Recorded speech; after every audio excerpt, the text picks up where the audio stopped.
without power this morning. Our reporter Charlotte Gallagher is at Heathrow for us. Charlotte, unimaginable disruption. I can see behind you this morning the absence of traffic tells the story. I mean, it's actually quite eerie here this morning, Nina. I mean, look at that. That should be busy, full of cars, full of taxis, dropping people off at the airport. And there's no one. The only cars that are there are police cars, and they're telling people to turn round, essentially, because there's not a flight departing from Heathrow Airport all day or arriving at Heathrow Airport. The ones that are meant to arrive have either been cancelled or they've been diverted. My colleague Megan Owens has been following the story. It's brought one of the world's busiest airports to a standstill in a matter of hours, and still the fire remains alight. Heathrow's terminals plunged into darkness and over 1,000 flights disrupted. BBC journalist Thomas McIntosh is among those stuck abroad after his flight was cancelled from Athens this morning. Quite a scene that we witnessing. Plenty of people trying to get fresh tickets and back to Scotland. Obviously, people used it as Heathrow as a hub airport to get back up to Aberdeen, Heathrow or Glasgow. So they're now unable to do so. We've heard some pretty wacky routes so far from some friends of ours. Some going via Dublin, some going via Rome, Milan, Istanbul. I've even heard as well. So yeah, it's inconvenient for sure. Heathrow has warned passengers of significant disruption and said the power outage will leave the airport shut until just before midnight, a closure of more than 21 hours. National Grid says it's working to restore power supply after the fire started at an electricity substation close to the airport. 150 people have been evacuated from homes nearby, and more than 16,000 homes are also without power. London Fire Brigade says firefighters are working tirelessly in challenging conditions to bring the fire under control. They've warned that disruption is likely to get worse as the morning goes on, a prolonged incident that's brought Heathrow to a standstill. Megan Owen, BBC News. So the London Fire Brigade saying that they are dealing with that fire and they're hoping to get power restored to that substation relatively quickly. But we already know, don't we, Charlotte, that it could be at least midnight. They said the airport will shut until at least midnight, but there are no guarantees that that is when it will reopen. There aren't, Ben, and even when it does reopen, there is still going to be significant disruption over the coming days because, of course, aircraft, they're not going to be where they're supposed to be, and crews aren't going to be where they're supposed to be because of the number of flights that have been diverted or cancelled. And also there's going to be this huge influx of passengers that have been disrupted. They've not been able to leave London, so they're still here. They need to get to where they're going. So it's not going to be solved. There's not going to be a magic wand and everything's going to go back to normal at midnight tonight.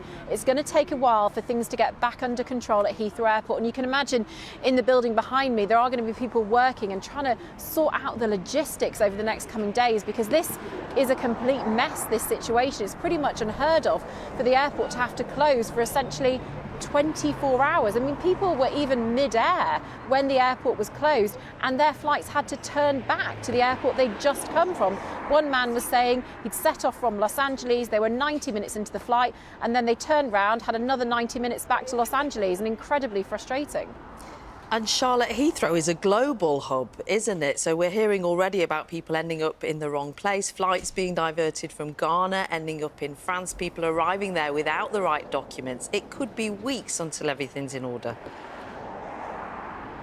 It could be. And of course, flights that are meant to arrive at Heathrow and then depart to another country, people are going to catch them in another country. They won't be there. So already people are thinking, well, is my flight from Singapore tomorrow actually going to be going ahead? It really is a confusing situation. This is Europe's busiest airport. So around 83.9 million people pass through the doors every year. It's one of the busiest airports in the world, Nina. So it's going to take a long time to unpick everything that's going on here today and make sure that flights get back up and running. But I think the advice is at the moment, just contact your airline. Of course, today you're not going to fly here, you're not going to arrive here, but even in the coming days, make sure that you contact your airline and find out what's going on. Charlotte Gallagher at Heathrow, thank you. And as Charlotte said, it is eerie, isn't it, seeing that part of West London, that quiet behind her. We have some images of Heathrow Airport, so some images from yesterday. This is what the flight paths looked like at the time. This was the number of flights you can see heading in and out. As Charlotte said, they're one of the busiest airports in the world. Also a flight hub for connecting flights around the world. Yeah, and you get a sense when you look at this, just quite how slick an operation it is. I mean, they're all there coming in, by clockwork, landing on those two runways there at Heathrow, usually one for taking off, one for landing. So this is what it normally looks like. This was yesterday. Let's have a look at what it looks like right now. And there you go. I mean, that tells you all you need to know. That's the live shot telling us that there is nothing coming in or out of Heathrow right now. So as we said, some diverted to other London airports, some to other UK airports, but a lot have simply just turned back to where they came from. So passengers will find it increasingly frustrating that the busiest air hub in the UK is shut for at least 24 hours. The ambition is to get it reopened by midnight tonight. But as Charlotte was telling us, there are no guarantees. We're going to keep you right across all of the developments there as we get them. But in the meantime, Nina has the rest of today's main stories. Hi, Nina. Ben, thank you. One of Stephen Lawrence's murderers has, for the first time, accepted that he was involved in the attack. A report by the parole board says that David Norris now accepts he punched Stephen, but claims he did not wield the knife used to stab him. He was jailed for life in 2012 after denying any part in the racist murder. Alex Rhodes reports. Stephen Lawrence, the victim of one of the UK's most notorious murders. He was 18 years old when he was stabbed to death at this bus stop in South London in a racially motivated attack.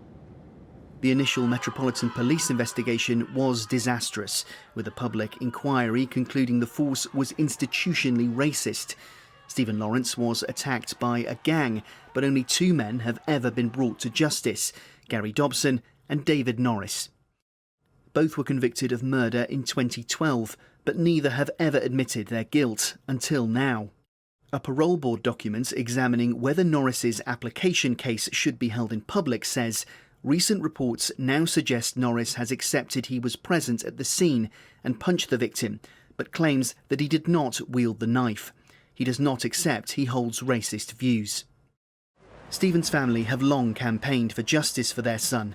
Speaking to the BBC in 2023 ahead of the 30th anniversary of the murder, Stephen's mother, Baroness Lawrence, said she could never forgive his killers if they wouldn't even admit their part in his death. When somebody's done something wrong, they admit to it, they own up, and that's where the forgiveness comes into it. But they've never owned up, and in their eyes, they've done nothing wrong. Norris became eligible for parole in December after his minimum term expired. An admission of guilt may improve his chances of being released. The parole board ruled yesterday that despite Norris's objections, his parole hearing should take place publicly. Alex Rhodes, BBC News. Patients have died unnecessarily and others are facing unacceptable delays because of repeated failings in the way NHS scans are read. The Health Ombudsman says failings have continued despite the publication of a report with similar conclusions 4 years ago. NHS England said it delivered a record number of tests last year, but acknowledged improvements are necessary. 8 years on from the Grenfell Tower disaster, a group of MPs says the government still doesn't know how many buildings in England have dangerous cladding. A report by the Public Accounts Committee says the cost of removing cladding and the length of time it will take is also unclear. It casts doubt on whether the government will solve the building safety crisis by the 2029 deadline. In the last few minutes, we had an official update on the UK's finances, including the country's total debt. The figures from the Office for National Statistics show that net borrowing in February was £10.7 billion. That's an increase of £100 million compared to the same time last year. The figures will contribute to how much wriggle room the new Chancellor Rachel Reeves will have when setting out her spending plans in the spring statement next week. Talks to end a bin collectors' strike in Birmingham concluded last night without a breakthrough. The dispute has led to piles of rubbish on the streets and reports of rats and noxious smells. The all-out strike over pay and conditions began 10 days ago. Our Birmingham political reporter Rob Mayer has the story.